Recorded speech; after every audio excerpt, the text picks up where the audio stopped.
What's up, Mike? What's going on, Gabe? Good to see you, What's man. happening? Good to see you too. Thanks for coming on the podcast today.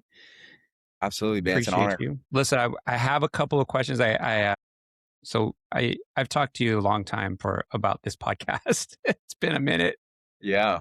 and so way back when I started looking at starting a podcast, I'm looking for all these tools and all these things to get started, right? So I found this guy who was selling these little deck of cards, right? They're called pod decks. Love And it. so he actually has a digital version of it now, but initially it was like a deck of cards. Like I have a couple of decks of cards that were from this company pod decks. But basically what they were is they were questions, right? Just random questions for podcast guests. And so I have a couple of questions for you. I'll go through them throughout the podcast just to kind of throw in some spice. But we'll get into some other stuff as well. But Let's first go. question. All right. If you had to delete all but 3 apps from your smartphone, which ones would you keep? Wow. Okay. Three apps you get to keep. 3 apps I get to keep forever. Wow. Okay. I mean, the first one, it would have to be the Bible app. You got to have the Bible app on your phone. I feel like it's true. It's typically like that's usually the first app that I open every day. Uh, Yeah. and it's where I like to start, finish, and still look at things during my day from that app. So that's definitely got to be one of them. Man, this is interesting. I've not really thought about it like this. Maybe text messaging. Is text messaging an app? Does that count? Yeah. Let's go with apps that you would have added. We're going to Okay, all leave the right. default. We'll leave all the default apps, but 3 apps that you've added. You got to delete everything else, but you can only keep 3. Maybe Slack then. So I Okay. can talk to my team, just to make sure that everything's okay and things are, we're handling things. And then maybe the Tesla app, because I use that as my key. So if I don't have that, then I don't know how I get in my car. So I think those are the 3: the Bible app, the Slack app, and the Tesla app. That's cool. That's cool. All right. All right. All right. Next quick question. Who would you most like to sit next to on a 10-hour flight and why? Dead or alive, or it doesn't matter. Anybody? Dead or alive? Okay. I mean, Jesus. I feel like that's got to be the answer. It's got to be Jesus. Is Maybe Jesus we'll going use to be that on a as like a plane pivot. though? You said what? Is Jesus going to be on a plane though? No, he's probably going to be flying next to the plane. Um, that's a good question. Maybe that's the obvious one. So maybe we won't Yeah. use that one. Yeah. I'm a massive Steph Curry fan. He's probably my favorite athlete. I would love to just hang out with him. In my mind, at least, I think we would be really good friends. Hopefully he thinks I'm as cool as I think he is. I don't know. I probably would talk to him about sports, mindset, performance, psychology. As far as I'm aware of, I think he's actually a believer as well. I think we Yeah. probably talk about faith. And Yeah. so, yeah, I'm a massive Warriors fan.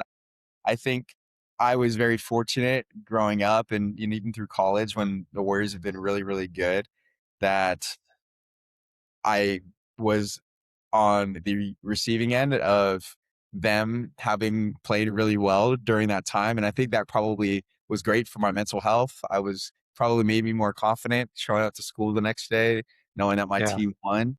Yeah. So yeah, I would probably talk to him about, maybe some of those games that were really close that I remember watching growing up, or some of the finals they won, or maybe some of the things that they lost. But I feel like I could talk to him forever, and I feel like it'd be cool, and hopefully we'd be friends. Nice. It's Yeah. awesome. All right. Last one, and then we'll get into the rest of the podcast here. What is something that people are obsessed with, but you just don't get the point of it? That's a good question. Obsessed with. I feel like, to me, reality TV shows, there's obviously people love them. I'm close actually, even with some people that are very into them.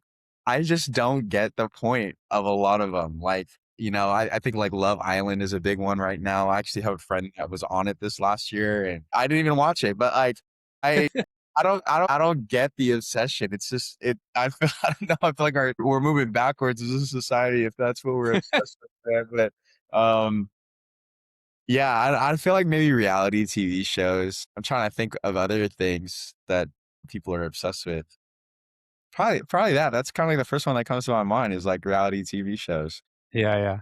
Yeah, I have a similar feeling towards that. My daughter goes and they meets up with all her friends at least once a week to kind of watch Love Island, Yeah, and I'm just like, I don't get it. I man. mean, I don't. I grew up in the days of what was a there was a reality show on MTV. There was Road Rules. There was all these different Mhm. reality shows. I think that's kind of when it started. Yeah, And I mean, I guess each generation has their little thing that they get obsessed with, and for whatever reason, they're interested in other people's lives. yeah, And I mean, I think podcasts exist for that same reason, right? Because we're yeah, interested in hearing other people's stories and hearing, how people navigate life. So yeah, cool. We appreciate those answers. Let's get into it. Wanted to ask you. I think I kind of know the part of the story, but where did you grow up? And because I know part of it was here in San Diego, right? yeah. But the other part, where exactly did you grow up? What part of the country did you grow up in? And do you still carry part of that with you? Absolutely. So I grew up in the Bay Area, Northern California. I was born and raised in Santa Clara. I absolutely still carry that with me. I moved down to San Diego when I was in high school, right before my junior year of high school, which is not an easy time to move, especially for sports. I was playing sports, and right before kind of like leading into your junior year is really a massive time for like recruiting and all those different types of things. But it actually worked out really, really good. I was a kind of a late bloomer. And by the time I moved down here, I was like starting to develop, and I actually came down and played football at a school that ended up being really good. And so it was actually totally a God thing, but it worked out really well. But I'm a massive Bay Area sports fan. So I still love the Warriors and the Niners. I'm really a big basketball and not football fan. I like the Giants. I'm not a massive baseball fan or, the Sharks. I'm not really a big hockey guy, but I definitely still carry those threads with me. And then I actually, after high school, I went back up to the Bay Area to San Jose State to go to college and to play football up there. So I still follow the team, and I'm still actually know a couple people that are on staff. And so I still root for them for sure. That's a massive part of, I think, how I've developed and who I am today is that experience in college. Yeah, I still carry those roots deeply and, go back and visit every once in a while. Most of my family is down here now, as well in San Diego. So I don't really go up as much as I used to, but, it's still very, very fond memories and like holds a very special place in my heart. What would you say the difference is between Bay Area and Southern California for It's you? like, it's two different states. It feels like it's like way different worlds. Love the, I guess, diversity of the Bay Area, the innovation. There's so much going on. Even when I was in college, we would do campus tours of like, Meta, Google, LinkedIn, all these really, really, really awesome companies and cultures and things that are really, really cool. So those were things that I appreciated about the Bay Area. Great food, just a lot of really, really nice people, but yeah, a lot of smart people, a lot of successful people. So I think I grew up kind of seeing all of that and didn't feel like I, came from a small town. Like I think I was kind of exposed to a lot of innovation early on in my life. And then moving down to San Diego, everybody says it's a slower pace of life, which I actually appreciate because I think my life just naturally with business and all the other things can be pretty full. And so Mm. it's nice to live in a place that's naturally a little bit slower because it allows me to kind of have that balance in my life. So I really appreciate that. But I love San Diego. You can't beat it. People say it's America's finest city. I agree. The weather is always amazing. Food is awesome. I think that the people here are sweet and down to earth and really nice for the most part. So I don't really see myself leaving. I love to travel, but as far as like home base, I don't really see myself leaving San Diego. And also, I think it's an underrated entrepreneurial Mm, environment too. I think that you just have to know the right circles to be around. And, thankfully, even at our church, like we're really fortunate that we've got great people that are, I would say entrepreneurial and trying to do great things in their lives and for God, that aren't afraid to work hard and be successful. So it kind of got everything, I think. It's a great place to raise a family. It's a great place to grow a business if you're around the right people. But it's also a great place to relax and to just enjoy nature and slow down a little bit too. 100%, 100%, 100% agree with you.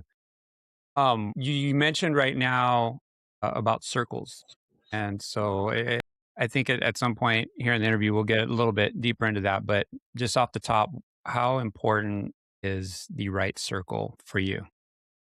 It's crucial. It's crucial. And I think the older I get, especially Mm, for men, you have to be extremely intentional about that because naturally it doesn't always just happen that you're in great circles. Like you have to be intentional about it. I know a lot of people that, they kind of still rock with the same exact people from high school, which is not necessarily a bad thing. I'm still friends with some of my friends from high school, but typically, like, you end up growing at different paces as you get older, and so you've gotta be intentional to, like, force yourself to grow by putting yourself in rooms that you'd wanna be a part of, and so I do that. I've got friends that, like, I go and see that are Christian entrepreneurs in Dallas and Miami and, other parts of the country that, it's not necessarily convenient to hang out with them and spend time with them and to build those relationships, but we're cut from the same cloth. I think we have similar goals and visions for our lives. And so it's a lot easier to make the time when like we're all on the same path. But it's critical. You can have the same person with the same problem go be a part of two different environments and get completely different results. So, there's so many things that we don't have control over in our life. That is one thing that we do have control of, obviously to an extent. But I don't want to be in a wrong circle, and that's the reason why I didn't, get to where I thought I wanted to go or where God wanted me to go because I just had the wrong people that were maybe negative in my life or didn't have the right heart and how they were even maybe potentially giving me advice or, all those different types of things. So the right circle is crucial, man. You can open the right doors, you can get you in front of the right people, but it's something that you got to be intentional about. I think it's something that you even got to pray for. It's something that I did. When I was maybe a couple years ago, I remember writing this on a vision card that I wanted to have friends that were three things: hmm godly, successful, and fun. Because I had a combination of all three of them, but not in the same group. So I would have successful friends that Yeah, maybe were fun, but they weren't very godly. Or I had some godly friends and maybe they were fun, but they weren't very successful. Or, maybe they were, kind of I guess the inverse of that. They were successful, but not fun, right? Or there's kind of a balance there. Like I don't want to be around people that are just robots. Like I like to have a good yeah. time too. And, that's fun. It's not always just about productivity, but I think it does take intentionality to surround yourself with people like that. Yeah, yeah. I always tell my kids that the circles that they deemed so important, especially like in high school, like you said, it's not something that maybe you don't continue those friendships on beyond high school. But I think there was a lot of weight put on those circles and those friendships. Sometimes I said, look, you're going to move on, they're going to move on, you guys are going to grow potentially apart. I said you're going to have probably less than a handful of people that you really stay connected to from high school, and I know it's been true for myself. I have literally probably less than a handful of guys that I hung out with in high school or whatever. They've got their families. They're living on different parts of the country, but we still check in with each other and we still connect. And if anybody's in town, it's as if it were we had seen each other yesterday.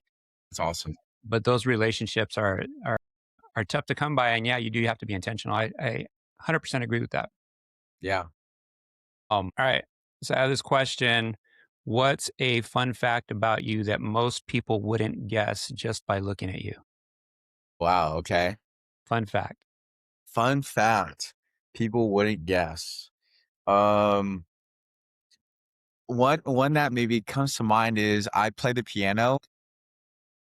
People probably don't guess that about me, but when I was growing up, My mom is extremely smart. My mom is probably the smartest person I know. My dad's very smart as well, but he's also like more of like the athlete, I would Mm, say. So obviously, like growing up, we always play sports, me and my brother.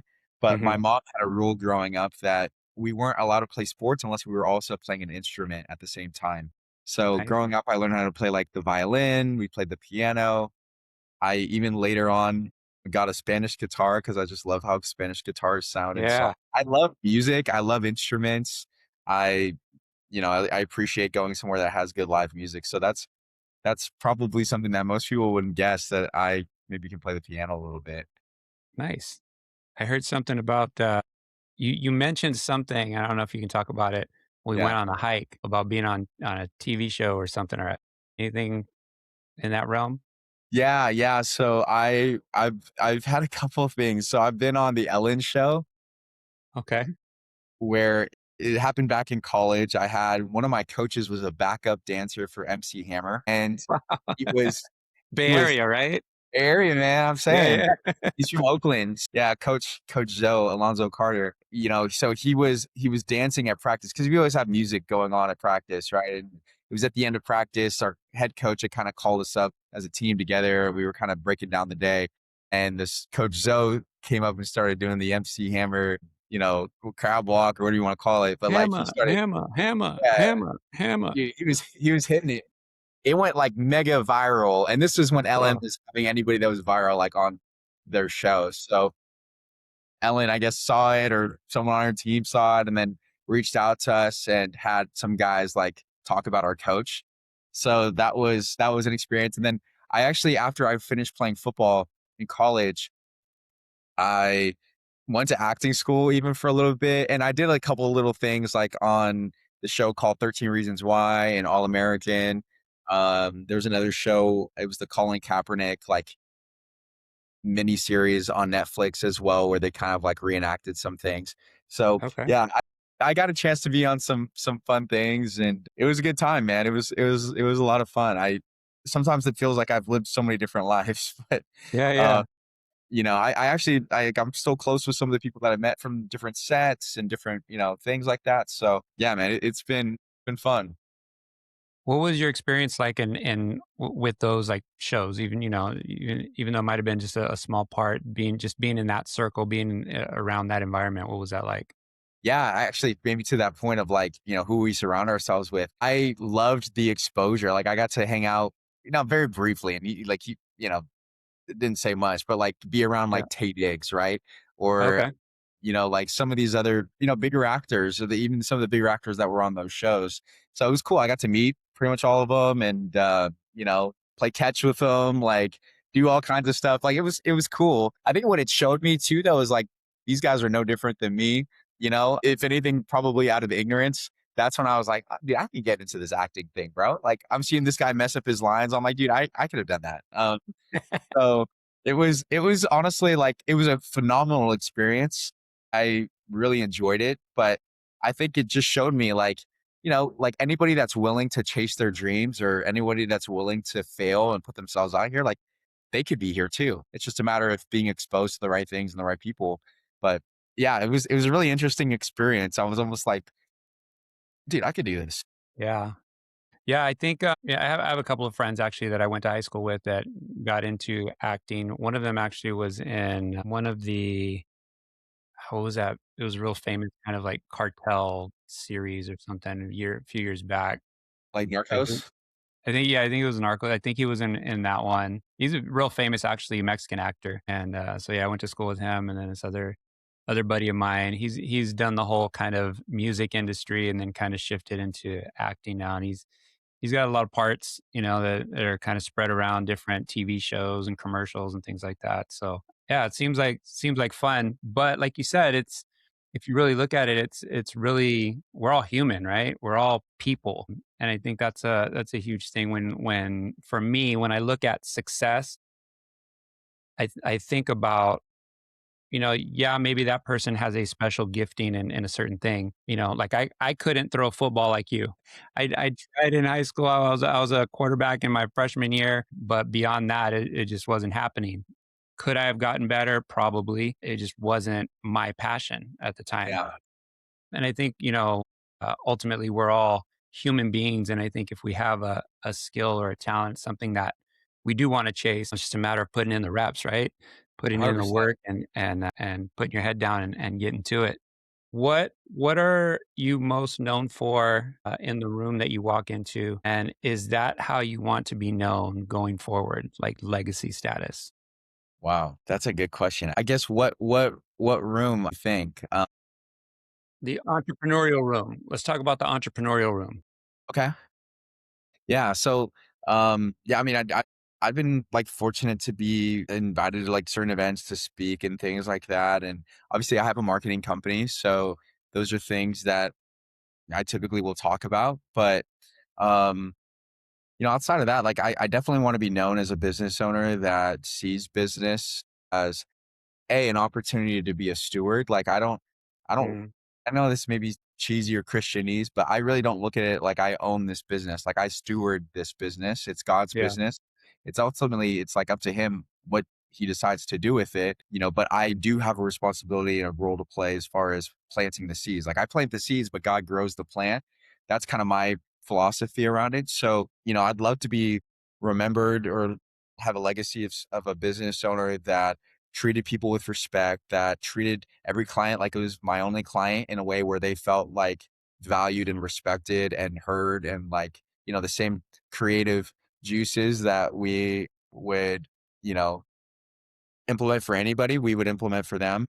yeah, So, being heard, all those things are really important for me. But also, too, what I love about entrepreneurship is the ability to develop people and grow a team. And, it's a lot of responsibility, but it's something that I really enjoy. And like seeing people develop and seeing people, become better versions of themselves and even grow closer to God. And so those are things I'd love to be remembered by as like a business owner that was competitive, like wanted to be the best. I always hear like, or I hate it or I cringe when I like hear people that say like, oh, like, I'm a Christian business owner. It's like, well, it should be obvious just by the way that you conduct yourself and how excellent you are. Like yeah, yeah. that should be why people know that you're a Christian business owner, not because Right. you're saying it all the time. So excellence is like one of our core values at our company. And, that's something that I'd love to be remembered by is just like someone that was excellent in every single thing that he did. Not perfect, obviously, but excellent. And yeah, treated people with respect, treated everybody the same, regardless of their status or how much they could directly benefit me or whatever that looks like. But, yeah, I think how I treat people, how I look at the business that, it's not mine, it's God's, and then stewarding it excellently. Those are the things that I want hopefully be remembered for in that. Nice. So talk to me about your business. How did you get it's Winter marketing, right? Correct. Okay. And talk to us about the path of getting to there. Like what transpired from high school, college, to where you are now. Sure. I've always loved people. I've always loved growing business. I always knew that I didn't want to work for somebody else. I think I knew that probably pretty early on. I always like marketing because I'm not a big numbers guy Mm, necessarily, but I do love, I guess like what it takes sales psychology, marketing and sales, I think are interwoven, but the psychology of sales and what gets somebody to buy from a complete stranger, yeah. that's always been fascinating to me. So I think I already had that like thread plus the thread of like entrepreneurship. I feel like I have a very big like growth mindset versus a fixed mindset. So I've always looked for opportunities to grow and have like uncapped earning potential, like not having a ceiling over myself. I think I have a pretty healthy risk tolerance.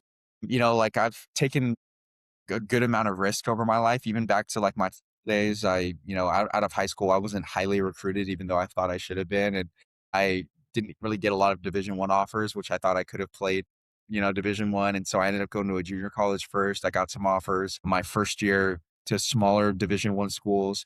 I thought I could have gotten bigger ones. So I stayed another year at Hmm. junior college for my sophomore year. And then I ended up getting hurt and losing out on all of those offers that initially came. And then I ended up walking on at San Jose State as a preferred walk on. I kind of got on their radar like really late in the recruiting process. So they already had given out their scholarships and all of that. Hmm. So I ended up walking on with the hope that I would one day earn a scholarship, but it would definitely wasn't promised at all. They were like, "Yeah, we'd love to have you, but we don't have a scholarship." So I did that. I actually earned a scholarship in my first year. I ended up leaving as the starter. I studied marketing while I was there, and it was a great experience. And I think it really again kind of developed a lot of the risk taking ability and faith in my life to be able to rely on God and to take steps of action at the same time. And through that process, I got to play football after college for a little bit, right up until COVID. During that time, I like didn't want to go get a job. I wanted to actually continue to play football. I didn't know how long COVID was going to last or what all that Yeah. was going to look like.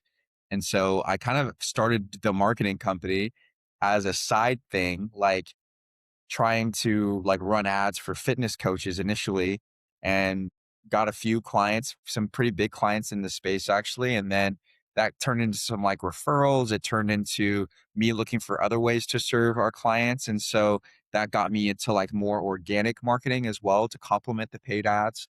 And then from there, it just kind of developed even more. I got into, actually was taking even sales calls at the same time for another marketing agency that was really focused on like local business growth, and found a lot of success in that and ended up developing that into kind of being like the one of the core offers of our business. So we help brands online, personal brands and business brands Mhm. optimize their online presence and then also monetize it. So help them look good and then go play offense to find more people to find their presence now that it looks good.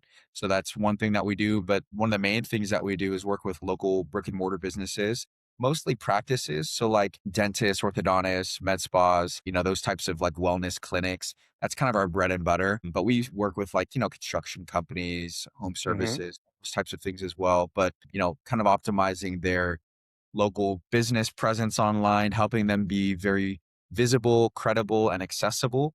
And then also, we do paid ads on that side of it as well. But yeah, it's been a journey. We've got a team now of about 20. It's been a lot of growth, a lot of learning experiences and resilience, man. I think that it's been the biggest opportunity for me to grow in my faith is learning to rely on God through Mhm. in times. And then also like when things are going really well, like not allowing pride to get in the way of anything, not allowing fear of lack of like, now that we're at a certain level, like I don't want to see this number start going backwards, just being present every single day. It's critical. So I've learned so much during this process, but it's been a fun journey. It's a blessing to be where we're at right now. And yeah, I love it. It's the best. What would you say is something that has helped you to not go in a direction of during success, during the good times, to not go towards a pride mindset or I got this, it's all me, like self made. What has helped you personally, stay away from that? I think every day I choose gratitude. I start every day praying, reading my Bible. I go on a long beach prayer walk pretty much every single morning. That grounds me and just keeps me centered. It's so easy to be humbled in business for sure, Yeah, but you're right. Like not a lot of people talk about when things are actually starting to go really well and you're like yeah, consistently going and like you just see God's favor and you're opening doors. I think that daily choice of gratitude each day, honestly, is at least what helps me stay grounded in that. I think also too, just remembering like where I came from. And there was times where in my business, I was like, dude, I'm 1 month away from running out of money for all of these expenses or whatever the case is. And just yeah, seeing God like come through in those times, like I would be a fool to think that I did this on my own or that I don't need God. Like I just know I remember being in that place, a few years ago, even where again, like I was literally like a month away from like having to figure something out. I don't know, maybe get a job or maybe whatever. And God just showed up. And I feel like God's desire is for us to grow and to prosper. And He wants those things for us. I think He just wants to be able to trust us because He knows that if He allows that to happen without us having the right infrastructure or integrity for it, then it's going to destroy us. So I think the biggest way that I combat pride or feeling like I did it on my own is just remembering where I came from. Like, there's no way I could have done this on my own. Like, I know God's opened crazy doors. And I know, yes, I've had a part to play. Yes, I've had to walk through those doors and carry things. And I just know where the source is from. It's that, and then the other thing, honestly, is just not being attached to the success, or being attached to, or being attached to whatever. Good. There's so many remedies to that, right? Like giving, tithing, going above and beyond, being generous, like, just being a conduit, right? Not being a reservoir. So those are all things that it's not one thing. It's a constant battle. It's a practice. It's a daily, like, just surrendering. But those are some of the things, gratitude and just being detached, that really help me, just stay grounded. And again, just remember who the source is. It's good. I was reading something yesterday and it was talking about, many times in business, people will get to chasing a number or chasing a certain level of success. And when they get there, they realize that it's not fulfilling. If they're not grounded in the things of God, and it becomes now another chase, and it's just this unfulfilling chase of something that will never fill you up. Yeah. And it got me to thinking about how, you know, as we're walking through this life, there has to be something that, and I think you said it, having gratitude, right? Waking up in the morning, just being thankful that we woke up, that we have breath in our lungs, Yeah. that we have a roof over our heads. And if that's not the case at the time, what do I need to do to move to the next step, to get a roof over my head, to get some money in the bank, and I think you mentioned, the possibility of maybe not making enough money in a month or whatever, being a month away from, having to shut it down. And the thought of, maybe I need to go get a job, Yeah. but having that faith that God gave you a purpose and a reason. He gave you something to steward in your business, Yeah. and you're not just going to give up on it and just throw it to the wind, Yeah. and know that God has got it. What would you say to? I come across people all the time that, they my wife was working at a school and she said all the kids nowadays want to be YouTubers. Mm. And so there's this opportunity now that we have in our world to make money from home, to build a business from a side hustle, maybe that you thought about, hey, let me do this marketing thing, and it became bigger. What would you say to somebody that, doesn't want to go get a 9 to 5 job, and maybe, has an idea or has a thought? What would you say to kind of encourage them to chase after that? Yeah, I always tell people, if you have that just like inkling in your heart of, like, I think I want to try it. Like, I think I want to. My thought is, like, do it. Like, do it. Obviously, it's good to be wise. I'm Right. not like, don't go into massive amounts of debt. Like, Yeah, don't. yeah. That's not wise, because that might be relevant for somebody listening to this too. Is like, yes, there's a call to, like, be responsible. Like, don't bet the house on it necessarily, but there is also the feeling of moving before you're ready. And I mean, I'm sure everybody's heard of the person that's like, "Oh yeah, I'm planning on starting this business. I've been kind of planning it out for the last couple years. Like, I'm just trying to look for the right time." What is the right time? Like, there's definitely a wrong time for sure, but what Yeah, is yeah, right, yeah. right? Is there ever really a right time?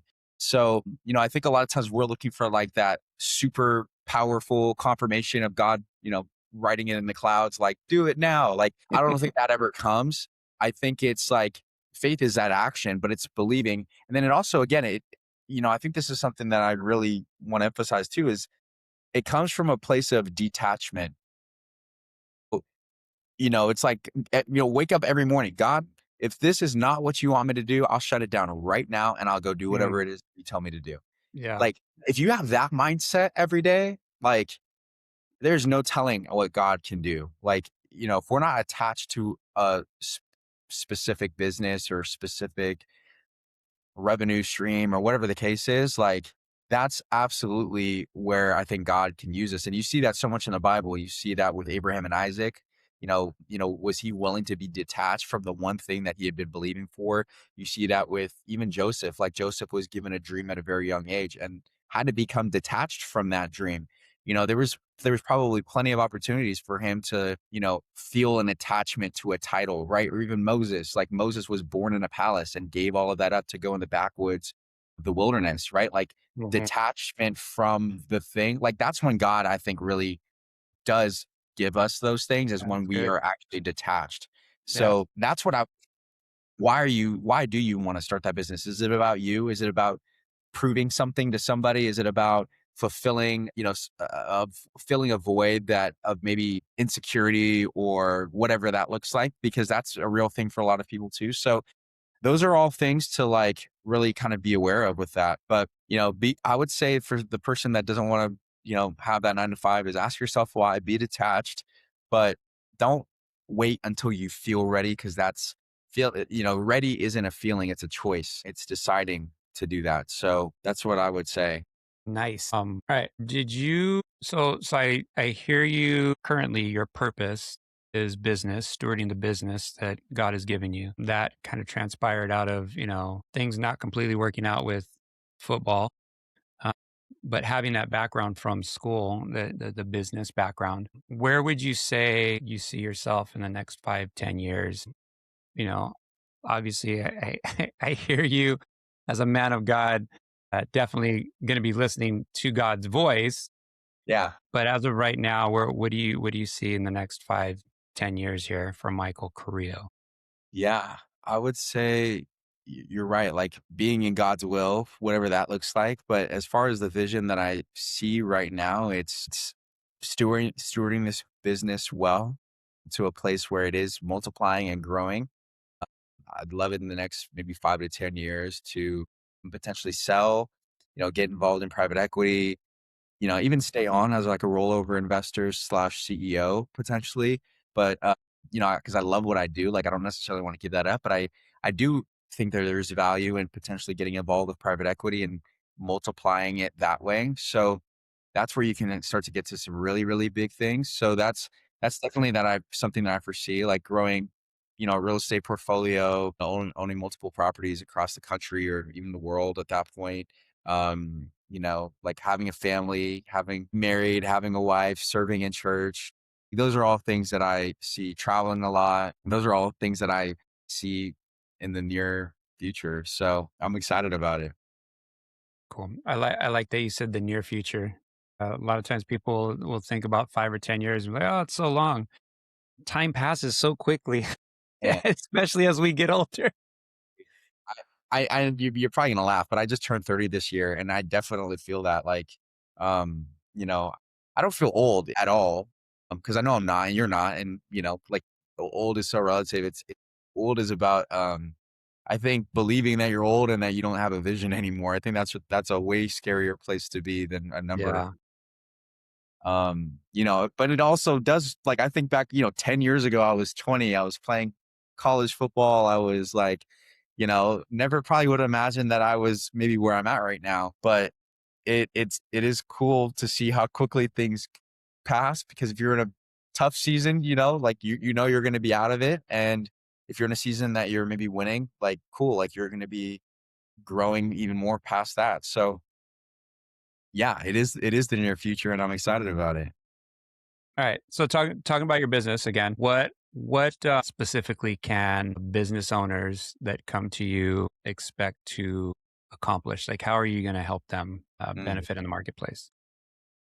Yeah, it's a good question. Yeah, I would say that I was like starting with them. Like, what are your goals, right? Like, I know what we can do. There's a bunch of different things that we can do, but if it's not aligned with what you want to do, then Mm, we're going to be probably in different worlds. So I always love starting with understanding what is somebody's goal. Like we work with, like I said, a lot of local businesses, wellness practices, spas, like all restaurants, all of that, construction, home services. So it's like understanding like what is your goal? Where are you trying to get? Some people they're like, cool, man, I just don't want to go backwards. I kind of want to grow. I hear this a lot with some of the dentists that we work with. Like, I just want to maximize the practice that I have now. Like, I don't want to get to multiple locations. I just want to stay where I'm at and make sure that I'm like consistently growing. Some are like, yeah, man, I'm trying to get to 6 locations by the end of the year. And it's like, cool, like we can kind of help with all of that. But, the biggest thing from a tactical standpoint, like if we are actually able to help somebody, is for most of our practices that we'll work with, they'll come to us and, maybe they're in a position where they're maybe doing 100, maybe $150,000 a month in production. They want to get to like 200, 300 plus per month. And the first thing that we kind of look at is like, what is the low hanging fruit for any local business? Do you want to try to convince somebody that they need you, or would you rather show up for the people that are already looking for you? That's Mm, where we'll typically start is let's go for the low hanging fruit. There's already people in your area right now that are looking for implants. They're right now looking for a dentist. They're looking for Invisalign or veneers, whatever the case is. So if those people are already looking for you, let's just be visible where they're looking. So we'll typically start with helping them show up really well on local search engines like Google Maps, Apple Maps, Yelp, those types of things. Once they do see you there, then great. Let's just say you're on Google Maps. There's two other businesses. There's typically three businesses that will show up right at the top. So if, now it's you that we've gotten you there and two other businesses. Well, great. What's the next thing that people look at when they make a decision? They're looking at your reviews. They're looking at your photos. They're looking at the profile as a whole. So we optimize all of that. We typically help people get anywhere between 50 to 400 reviews in the first month. And we'll run like periodic review campaigns to continue to improve that. So it's the visibility first, and then it's the credibility to make sure that you stand out once you do have that visibility. And then lastly, like a lot of our practices and businesses that we work with in the first few months, because they're significantly more visible, significantly more credible, they're going to get a ton more phone calls, inbound organic phone calls that they're not paying mm, any ad spend for, that are high quality leads because that's how they find practices. And so now we just want to make sure they're not missing calls. So we still have calls go to the front desk, but if the front desk misses it or if it's closed, then we have an AI receptionist that will pick up the calls and get people scheduled and do all those types of things. So the types of people that we work best with have realistic expectations. They don't look for things to explode overnight. mhm, They know that you can't force anybody to work with you. We're not into like gimmicky marketing where it's like, whatever. There's nothing wrong with running new patient specials or implant specials or Invisalign specials, but a lot of times that attracts cost conscious buyers versus value conscious buyers. So, mm. we get to all of that stuff, but there's an order and priority in how you do it. So we always start again with the low hanging fruit. Who are the highest quality people in the area? They're searching for you. You're not searching for them. So let's just show up for those people. Let's stand out. And then if they call us, let's make sure that we're actually accessible and able to answer the phones and bring them in. So we kind of handle all of those things. And on the practice side, our average practice that we work with in the first 3 or 4 months, we increase their monthly production anywhere between another 40 to 80 grand a month. Some of our practices, we've increased 130, 150 plus per month in just maybe Wow, 4 or 5 months organically with no ad spend. Like, that's a really, really cool thing for a practice, to do, and then again, get to multiple locations, hire associates underneath them, like, whatever that looks like. And again, kind of the same thing for other businesses too. We'll run, like, Google ads, we'll run Facebook ads, we've built apps for people. We can do things on the PR side too, get people featured in press, podcast, TV, all that kind of stuff. So influencer marketing. Yeah, yeah, all of that. It's a lot of fun. that's cool. When you were talking, I realized that you were running down a bunch of terms from the, dental practices, Invisalign and veneers and all this, that, and the other. And have you found personally that you have kind of been educated yourself more a lot on all of these different Yeah, industries? for sure. Like when you're out shopping, like you for things like you kind of understand what's going on out there. It's so funny. Yeah. I really do believe that simple scales, and then if you really want to scale, you got to niche down. And so that's why we've really kind of chosen like the practice niche as our niche because again, I think we're getting insane results. We're getting insane results across the board, but that's seemed to be the one that it's like the most scalable for us right now. So Mhm. yeah, dude, I feel like I could run a dental practice at this point. Not do the dentistry. I'd have a doctor in there, but like, Right. I feel like But get I the know customers in how the to door. operate, man, for sure. So that and yeah, it's just really funny. I have like very niche understandings of like little things, right? Like I've worked with massive construction companies. And so I am very familiar with how things get quoted. I'm very familiar with like who are value or who are stakeholders in different processes. It's really funny. One of our clients is actually one of the largest creameries in the nation. So they produce butter and dairy. Dude, I know a lot about butter now. I've got so much butter in my fridge. Like, I don't know, you eat half of it. Like, oh, it's phenomenal, like butter. But I'm just like, dude, this is a lot of butter. Yeah, it's really funny. I know a bunch of random niche things about businesses because we worked pretty intimately with them to like understand how to help them grow. I think that that's important when you're becoming a an expert in an area, right? You have to be an expert for yourself in marketing. But I think also the other side of what you said earlier and marketing and what gets people to buy, Mm. the psychology of it all has got to be exciting and it's fun for you, right? To kind Yeah, of have a bunch of butter in your refrigerator and figuring all this stuff yeah, out it's cool, and man. yeah. It's really cool. I've got to work with some amazing people, some really cool personal brands. Yeah, it's honestly, it's really cool. It's pretty funny. Like explaining even to my friends or people that Yeah, I yeah. know, all these little weird things. But yeah, I love it. You mentioned AI receptionists. Yeah. How has AI kind of, I guess, affected your business positively or negatively as far as because I know people are also searching AI now, right? Is that something that Yeah. you guys have added to your kind of 100%. Yeah, that's a big thing that we focus on is LLM optimization or AEO, answer engine optimization. Those are big things that we're also doing for a lot of different industries. Realtors, or that's a massive one that we do that for. So yeah, I mean, all of that stuff still plays a factor in kind of like what we initially do. Like ChatGPT looks at reviews, right? All these platforms, they still look at all this stuff. So they only have what they can look at from the internet. So, loading the internet up as like the source code for where all these large language models are pulling from, like, yeah, absolutely. That helps massively. But there's things that we can specifically do to help show it better on those different platforms as well. But I would say, AI it's a tool, right? Everyone's, the higher up you are in ownership of anything, the least or the less susceptible you are, I guess, to being replaced by it, right? Obviously. But I would say some of the positives are it can absolutely improve like our efficiency, our workflows, visibility into certain processes that we have. Like those are all things that are really, really good. I would say some of the cons are more so how people view it. So like I'll give you an example. I'll have this conversation every blue moon. And I think most people understand that this is not maybe the best idea, but they're like, oh, well, I'll just have AI do my marketing, or I'll just have AI help me show it better on Google Maps. And I'll just ask yeah. AI how to do that. And I'm like, dude, okay, good luck.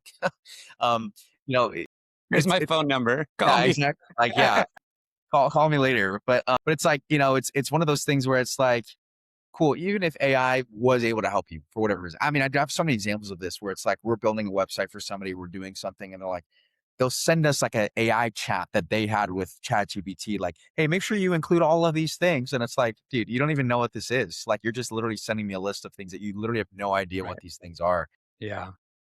and then we're like, we try to be accommodating, but at the same time, like you hired us for a result. We know what we need to do in order to get that result. So we're going to be true to our process. Obviously there's room for innovation with that, but it's just interesting, like how people will look at it. Another thing that I've seen happen is like, as ChatGPT is like the biggest yes man ever. It's just to agree with you, right? So if I'm a business owner and I come into ChatGPT and I plug in my Google Business Analytics from the work that we're doing or our ad stats, could this be better? Of course, ChatGPT is gonna be like, yes, these guys suck. They're not doing their job. Oh. So we'll get, this has happened a couple times now, unfortunately, where it's just like, they have no idea what they're looking at. They don't even have all of the correct information that they know to load into ChatGPT to even give them good analysis. And so you just see people that use it as a crutch, and it's actually 100%. maybe like propelling ignorance even further. And so it's the people that, maybe don't do the extra step of like still feeling like they aren't perfect and they can like maybe make mistakes even with AI, and AI isn't perfect at all. So it's been interesting. But another benefit too is definitely the AI receptionist. It's come a long way. It's Mm. able to help really like seriously help businesses. I was actually listening the other day. One of our AI receptionists for one of our practices booked like a big consultation for implants just fully by itself. Somebody found that our practice on Google Business Profile or on the maps, saw the reviews, called it, and the AI picked up Wow. and booked them for a consultation. And it's just like So that's wild. literally our system fully in action, and it's just really cool to see that. So anyways, man, it's really awesome, like how those things can work. But yeah, just like anything, it's just a tool. You just have to know how to use it. Yeah. No, I remember when the AI stuff was just kicking off, probably, I don't know, was 3 years ago now or something like that. I'd come across, I think it was a company called Air AI or something like that. And they were pretty early with the kind of receptionists and AI bots and stuff like that. And the, the demo that they had online was answering, or actually was calling people that had visited, I think, Apple's website. And so they were looking at the Vision Pro. And the guy initially that answered the phone was like, "Oh, no, no, it's okay, man. I don't want it. I don't want it. I don't want it." And there was this little, lag with the AI. But ultimately, it got to the end of this like call, and it basically had the guy signing up for payments for the Apple Vision Pro. He's like, "Yeah, yeah, I think I'm just going to get the Meta Quest or whatever, And he's like, "Well, I understand." Like, just went back and forth with them, and it was like, man, like this is so crazy, and it's gotten so much better now. Like you said, where it's that lag isn't there in between answers, and it's got all the data and all the information and how to answer. It's so interesting, and then it's like you said, it's a tool. I had to do a presentation at work to the other teachers about AI when it was kind of first coming on, and I said, "Look, I said I'm in the same boat with you guys. I said all I see is Terminator and Matrix, and I have a feeling these computers are going to take over, but it's a tool.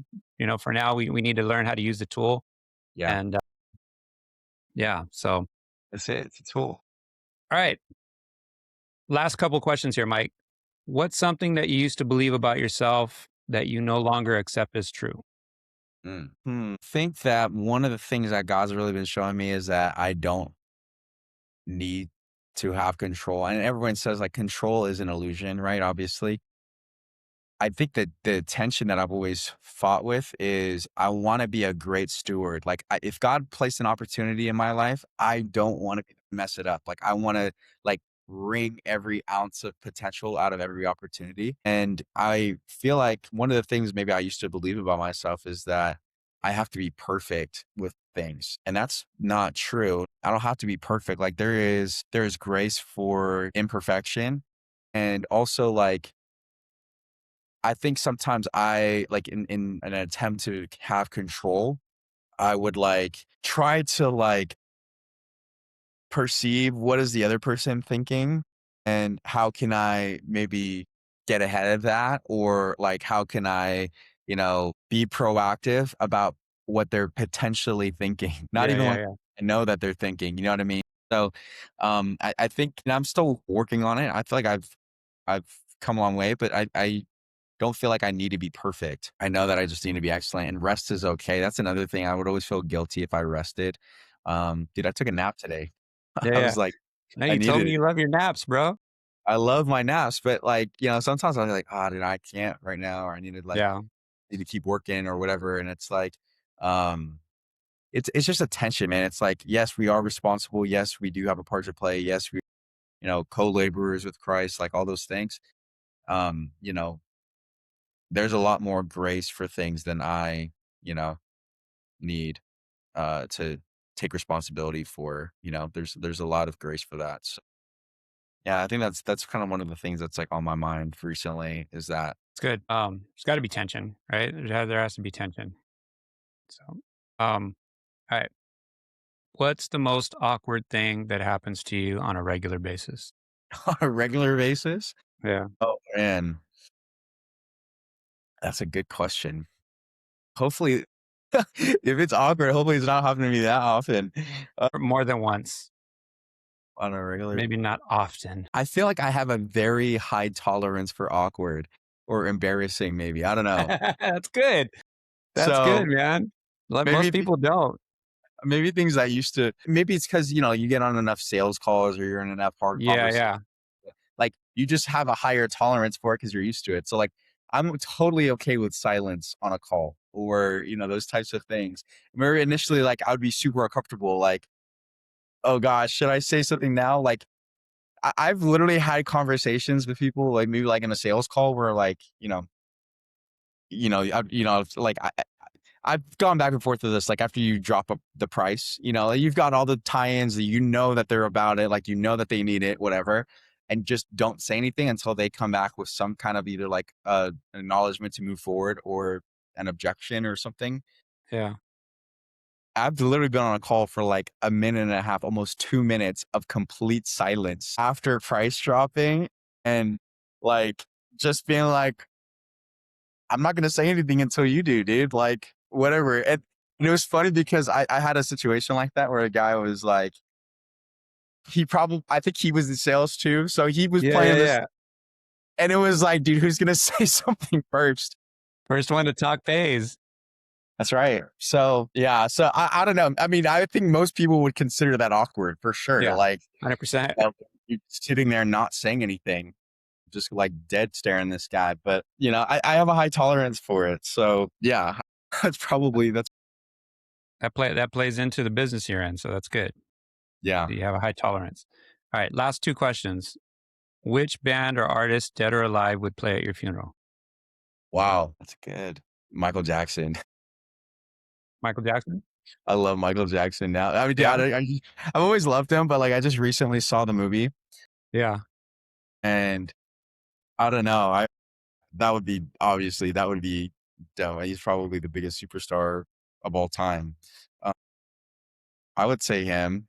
I always like the Bee Gees too. That was always a favorite growing up because it's my parents' generation, yeah, so we always yeah, listening growing up. Yeah, I like those. There's a couple like lesser known ones. A guy like Jose James, kind of like I've always thought about like maybe having this guy at my wedding or something. Just like really smooth, deep, yeah. of a unique voice, and I just love the type of music that he makes. So he would be What cool. genre is that? I would say it's kind of like jazz, Mm, R&B, like, you should look it okay. up. It's Jose James. He does a lot of, like, covers as well of, like, older songs. So I like him. I think you'd probably like him too, but he's really good. Mac Ayres is another guy that I like a lot. Also kind of under un I think he's become more popular over the last few years, but Yeah, I've always liked him too. nice. All right, very last question because we're over an hour here. If you could send a message to the entire world, what would you say in 30 seconds? Wow. My message to the entire world in 30 seconds. And I would say that God is good. He's for you and he wants you to win. Like he does want you to win on this side of eternity, not just for yourself, although I do believe like he does want us to experience life. Solomon was the wisest man of all time, and he said it's a gift from God to enjoy the fruits of your hard work and your labor. So I do believe in that. But I also know that, Matthew 5:16 is one of my favorite verses. Let your light so shine before men that they see your good works and glorify your Father who's in heaven. So, I think a lot of times Christians feel like a license to like kind of be complacent or like, ah, it's okay. Like I'm gonna go to heaven. It's all good. Like, no, dude, Yeah, like this is this is this is an opportunity that we get to live the biggest life possible. And if anything, we should have that understanding. Like the God of the universe is on your side, dude. Like you need to be swinging for the fences. So, yeah, believe bigger, see bigger, ask God for a bigger vision and allow him to finance it, to provide for it, to make a way for it, to grow me in the process because that's what it's going to take. And I'd love to get to the end of my life and realize that, man, I soaked up all the potential.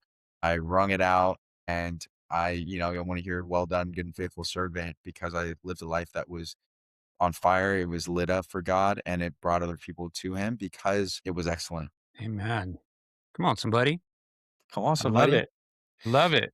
Oh, Where can people find you on the internet if they need to find you, if they personal need or to business wise? find yeah, my Instagram is Michael, Michael Carrillo, Carrill, 2 R's and 2 L's. That's my Instagram. That's probably the best place to see stuff if you want to see stuff.